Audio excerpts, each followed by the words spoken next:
E agora eu vou entrar um próximo bloco que a gente vai falar sobre conteúdo. Que não tem como você falar sobre construção de tribo externa sem uma conexão com o conteúdo que você gera no dia a dia. E tem uma parada que eu quero que você fale sobre isso de novo, que foi muito provocativa pra mim, e no começo eu te xingava, eu falava, mano, filho da puta, isso aí não tem o mínimo sentido. E no final eu falo, cara, eu sou essa pessoa. Eu te ouvi falando sobre o conteúdo do fundo de funil. Sim. Fala sobre isso. Cara, é que na verdade a gente acha que o nosso público consome uma coisa que ele não consome de verdade. A gente parte de um pressuposto, que é uma porra de um viés do caralho, de que o público fundo de funil, ele é teoricamente mais inteligente, então ele entra no Instagram pra estudar. Mas na verdade é o contrário. Quanto mais fundo de funil o cara é, mais ele trabalha. Quanto mais ele trabalha, mais cansado do trabalho ele tá. Quanto mais cansado do trabalho ele tá, mais ele busca por entretenimento bobo na internet. Uhum. Então, se o seu conteúdo tem cara de aula, conteúdo ou papo sério, o que você faz, Leandro Ferrari? Manda meme. Ignora. E manda meme preconceituoso, louco, besteira, piada, maluquice pro teu sócio. Então, se eu quero pegar a tua atenção e do teu sócio, o que eu preciso não é produzir conteúdo sobre o assunto que eu tô falando, mas sobre assuntos das bolhas que você consome. Isso me leva a um outro pressuposto, que vamos te contar uma história para você entender o contexto dessa tese, porque isso é bem importante até para a próxima parte que a gente vai falar sobre a construção da tribo em si. Depois de muito tempo mentorando pessoas, Ferrari, as pessoas vinham com uma mesma queixa para mim. O algoritmo não entrega os meus conteúdos, o algoritmo não entrega os meus conteúdos, meu orgânico é ruim porque o algoritmo não entrega os meus conteúdos. E é uma porra de um problema que eu não conseguia resolver, porque, caralho, eu não consigo controlar o algoritmo. Não tem como. Mas aí o mentorado chegava pra mim, o algoritmo não entregou, Davi. Eu falava, então, faz entregar, bota tráfego. Eu falei, porra, mas a solução que eu tô dando pro meu cliente é gasta mais dinheiro? Solução de merda. Peraí, deixa eu estudar o algoritmo. E aí eu fui ler todos os artigos que eu podia sobre inteligência artificial de mídia paga, sobre a Meta e sobre como as inteligências artificiais de tráfego, sejam elas Meta ou Google, mas principalmente Meta, que é onde a maior parte dos infoprodutores estão, e como elas funcionavam na prática. Eu entendi que, na verdade, como é que a Meta calcula para quem ela vai mostrar o anúncio e quanto ela vai cobrar por esse anúncio. Existe uma métrica chamada Estimated Action Rate. O Estimated Action Rate é basicamente a chance hipotética de engajamento que aquela peça única de conteúdo tem. A Meta faz esse cálculo para entender se ela vai mostrar ou não, quantas vezes ela vai mostrar, para quem ela vai mostrar e quanto ela vai cobrar para mostrar, baseado no Estimated Action Rate. Ou seja, o Estimated Action Rate tem poder de controlar o CPM. Muito bom. Se o Estimated Action Rate tem poder de controlar o CPM, o que gera o Estimated Action Rate? O engajamento orgânico daquela publicação, daquele tipo de conteúdo. Porque, obviamente, isso é uma coisa óbvia que todo infoprodutor sabe, se tem um conteúdo que engaja muito no orgânico, se você botar anúncio nele, o que acontece? Normalmente ele vai dar muito bom. Se você pegar algo que é ruim no orgânico, você vai botar anúncio, existe uma chance menor daquilo ali dar muito bom. Você vai meio que enfiar a goela abaixo. Você vai enfiar a goela abaixo do público, vai obrigar a gastar dinheiro para mostrar para as pessoas, o que não é inteligente porque você está escolhendo gastar mais e não gastar menos. E quanto mais o CAC sobe, se eu quero ter uma empresa realmente sólida, meu objetivo é sempre diminuir o custo de aquisição. Total. Tá, como é que a Meta calcula o Estimated Action Rate, então? Basicamente, de 7 em 7 dias, as inteligências artificiais da Meta resetam o cluster de afinidade que você faz parte. O que isso quer dizer? Basicamente, toda vez que você entra no Instagram, você scrolla e tem um padrão de interação.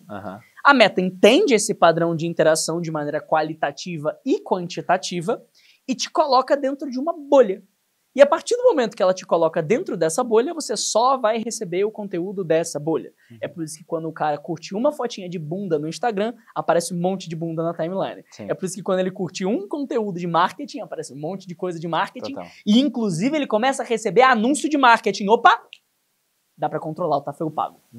Se eu sei que a Meta clusteriza o público em bolhas, baseado no padrão de interação, que nada mais é do que interação mais campo semântico, ou seja, qual a interação, com o que você interagiu e qual foi o teu padrão de interação, o que você falou, você concordou ou discordou, qual foi a sua interação, isso te coloca dentro de uma bolha.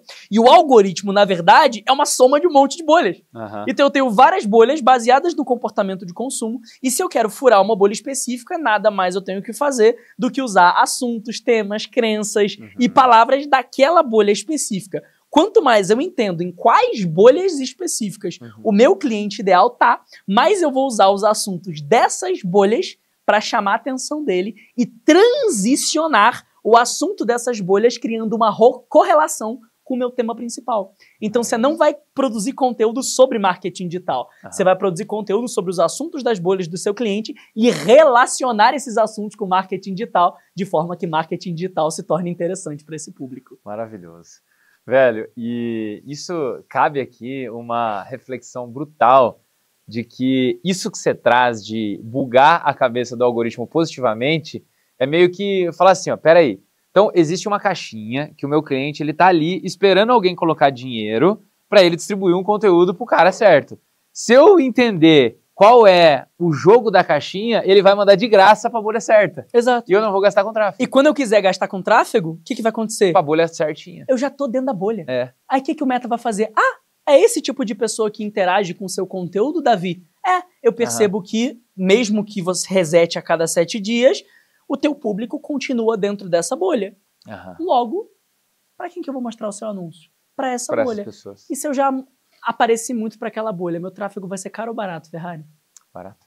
Pronto. Muito foda. Eu controlo meu CPM, eu baixo o meu custo de aquisição, Perfeito. eu baixo o meu custo por lead. E quanto maior é o tamanho da bolha, mais barato é. Tá, Davi, então quer dizer que eu tenho que sempre ficar buscando assuntos para furar as bolhas? Esse é o primeiro passo. Qual que é o segundo passo? Criar a minha própria bolha, com a minha própria linguagem, os meus próprios símbolos, rituais, campos semânticos, crenças, onde eu crio a minha própria tribo e a minha própria comunidade de audiência e não de produto. De forma que eu crio o meu próprio cercadinho, a minha própria bolha, e toda vez que eu quero rodar anúncio, vai aparecer para a minha bolha. E quanto maior é o tamanho da minha bolha, mais barato é o meu tráfego e menos refém do leilão de mercado eu fico. Vamos trazer para a realidade? Eu vou falar um nome e você diz se você considera que essa pessoa tem uma bolha criada dela. João Adib. Sim. Wendel Carvalho. Absoluta. Mais ou menos. Pablo Marçal. Sim. Betina. Sim. Muito bom. E o que diferencia essas pessoas das que ainda não têm uma bolha?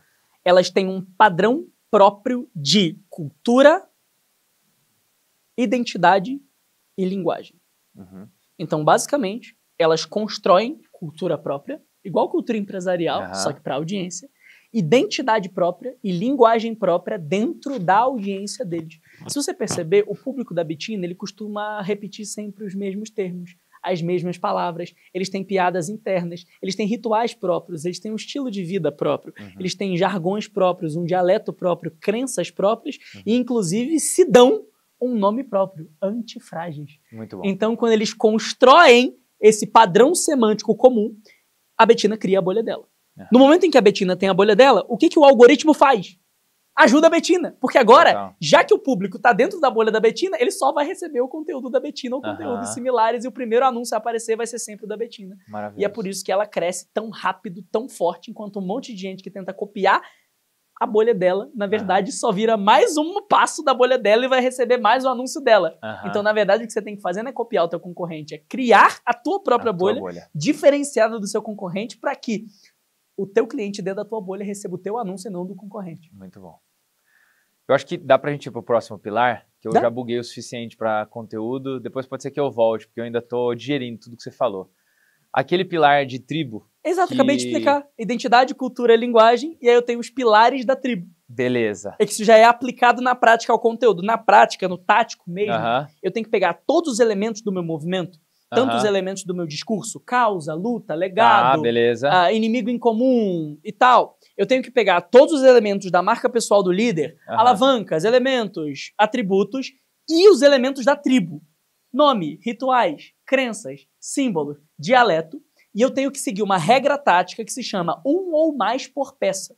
Então, em um delta T de 7 dias, a cada 7 dias, toda peça de comunicação em todos os canais precisa ter um ou mais elementos do movimento, de forma que eu obrigue o algoritmo a continuar com as pessoas dentro da minha bolha, e se ele reseta a cada 7 dias, a cada 7 dias eu faço questão de que todos os elementos do meu movimento apareçam novamente para a mesma audiência, o que mantém essa audiência cada vez mais engajada com o meu conteúdo. Nossa, bizarro, velho, bizarro.